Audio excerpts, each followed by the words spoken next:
Willow Creek moved slowly, like honey on a summer afternoon. The streets, shaded by old oaks, formed leafy tunnels for the few cars that passed. People here knew each other's names and stories, greeting one another with warmth and curiosity. In the heart of town, between a fragrant bakery and a dusty bookstore, stood a small shop, Timeless Hands. Its faded gold sign and mysterious owner made it the center of countless whispered tales. Clocks that counted heartbeats, watches that showed dreams. Every evening as the sun dipped behind the hills, a single perfect chime from Timeless Hands signaled the day's end, a lullaby for the town. The chime belonged to Elias, the watchmaker. With hair white as snow and a face lined by time, Elias was gentle, quiet, and always a little apart from the town he served. His shop was filled with clocks, grandfathers, cuckoos, delicate mantles, all ticking in harmony. Elias's hands, though old, were steady, coaxing life back into every timepiece as if each had a soul. He treated every clock with reverence, listening to their silent sorrows and restoring their voices.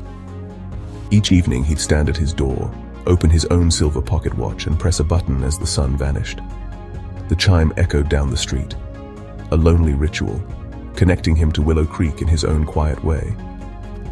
Yet behind the ritual, Elias remained a mystery, his heart ticking to a rhythm all its own. One bright afternoon, the bell above Timeless Hands rang for Lila, a 12-year-old girl clutching a cloth-wrapped object. She'd never entered the shop before, but grief had brought her. Her father's watch, silent since the day he died, was all she had left of him. The shop felt magical, filled with ticking and shadows. Lila approached Elias, her voice barely a whisper. "Can you fix watches?" She unwrapped the cracked, bent watch and explained, "It was my father's. It doesn't work anymore." Elias looked at her with gentle understanding, saying nothing at first. For Lila, the watch was more than metal. It was a piece of her father, a link to lost time. She waited, hope and sorrow mingling in her eyes. The old watchmaker's answer would mean everything. Elias examined the broken watch, seeing not just damage, but the love it held. The intricate gears and faded engravings spoke of years gone by, of memories carefully tucked away in the ticking of time. He ran his fingers over the cool metal, feeling the weight of stories and secrets that only a cherished heirloom could carry. He recognized the longing in Lila's eyes, a longing he once knew himself. It was the hope that something precious could be restored, that time could be rewound, if only for a moment. Her gaze was filled with silent questions and a quiet desperation for reassurance. "Time is delicate," he said softly. "So are the things that keep it."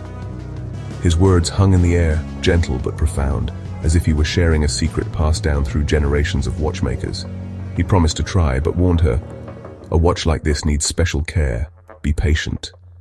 He explained that some repairs required not just skill, but respect for the history woven into every spring and cog. "It's not just about fixing what's broken," he added, "but honoring what it has survived." Relief flooded Lila. She thanked him, hope blooming in her chest. For the first time in months, she felt the possibility of healing, not just for the watch, but for herself. The promise of restoration was a balm to her spirit. Elias placed the watch on a velvet tray, setting it apart. He treated it with reverence, as if it were a treasure, not just a timepiece. The soft fabric cradled the watch, protecting it as he prepared for the delicate work ahead. "Come back in a week," he said, his voice gentle but grave. There was a seriousness in his tone that made Lila pause, sensing the importance of the task he was about to undertake. As she left, he added, "Be careful with it when you get it back. Some things, once mended, are more powerful than before."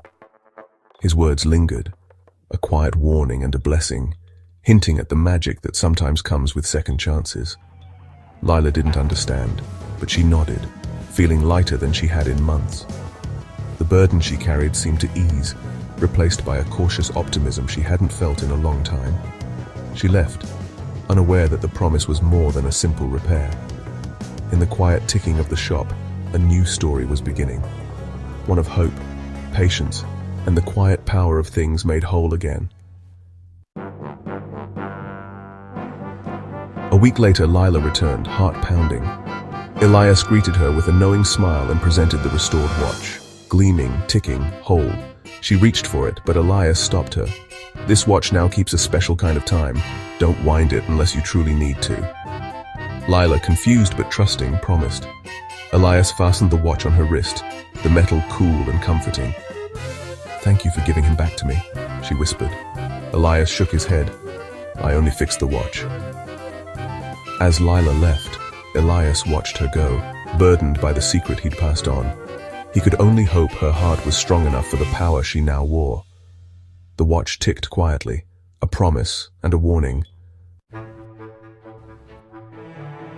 Lila treasured the watch, keeping it safe, remembering Elias's warning. She resisted winding it, content just to listen to its gentle ticking. But on a day of deep sadness, her mother in tears, memories too heavy, Lila's need overwhelmed her. She ran to her room, pulled out the watch and remembered, "Do not wind it unless you truly, truly need to." With trembling hands, she turned the crown backward. The world blurred, light and sound rewinding. Suddenly her mother was humming the broken bowl whole again. Lila stared at the watch. It had worked. She had turned back time. Shock and awe filled Lila. She had done the impossible. Terrified and exhilarated, she ran to Timeless Hands for answers. Elias, waiting as if he'd known she'd come, saw the truth in her eyes. "You used it," he said, not needing to ask. Lila explained, voice trembling, about the bowl, the rewind, the miracle. Elias explained, "It does not just keep time, it holds it. When you wind it backward, it lets a little go." He showed her his own pocket watch engraved with a woman's smiling face. "A master craftsman made two, mine and the one your father found, never knowing its secret." The room filled with the ticking of 100 clocks, each marking the weight of what Lila now carried. The magic was real, and so was its cost. Lila realized she needed to understand more. Lila gazed at the delicate engraving in Elias's watch, her fingers tracing the intricate letters as if hoping to unlock their secret. The metal felt cool and impossibly heavy in her palm, as though it carried the weight of countless memories. "Who is she?" Lila asked softly, her voice barely above a whisper, curiosity and empathy mingling in her eyes as she looked up at the old man. "My Alara, my wife," Elias replied, his voice trembling, thick with memory and longing. The name seemed to echo in the quiet shop, filling the space with a bittersweet ache. He told her how, in his grief, he'd tried to turn back time to save Alara, winding the watch again and again, his hands shaking with desperation, hoping for a miracle that never came. "You cannot cheat time on such a scale," he whispered, the words heavy with regret. "No matter how much you wish, time has its own rules." "The watch fought me," Elias continued, his eyes distant. "When it was over, she was still gone, and I was displaced, thrown into a future not my own. Everything familiar had vanished, and I was left wandering through years that didn't belong to me." The shop, once filled with the comforting tick of countless clocks, now seemed to hold its breath, as if mourning with him. The silence pressed in, thick and unyielding. In that moment, Lila finally understood the depth of Elias's loneliness, and the true danger that the watch represented. It was not just a relic, but a vessel for sorrow and longing.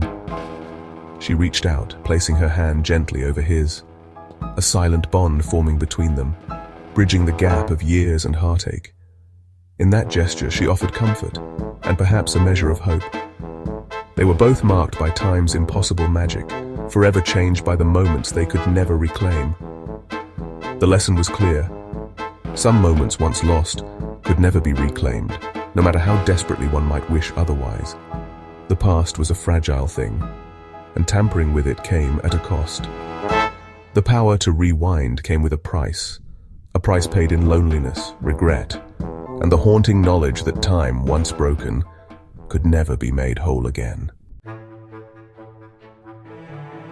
In the weeks that followed, Lila found herself drawn back to Elias's shop again and again, as if the ticking of the clocks called her name through the quiet streets. Each visit became a lesson, Not just about the intricate gears and springs of the watch, but about the weight of the responsibility it carried. How every tick was a memory, every chime a promise kept or broken. Time, Elias would say, is like a river, always moving, always changing.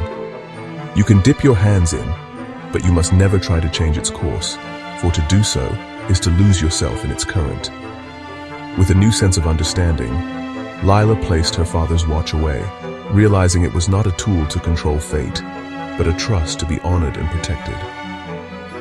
One evening, as dusk settled, she noticed something was amiss. The familiar chime that marked the hour was missing, leaving the air strangely hollow. Heart pounding, she hurried to the shop. Inside, the world seemed to pause.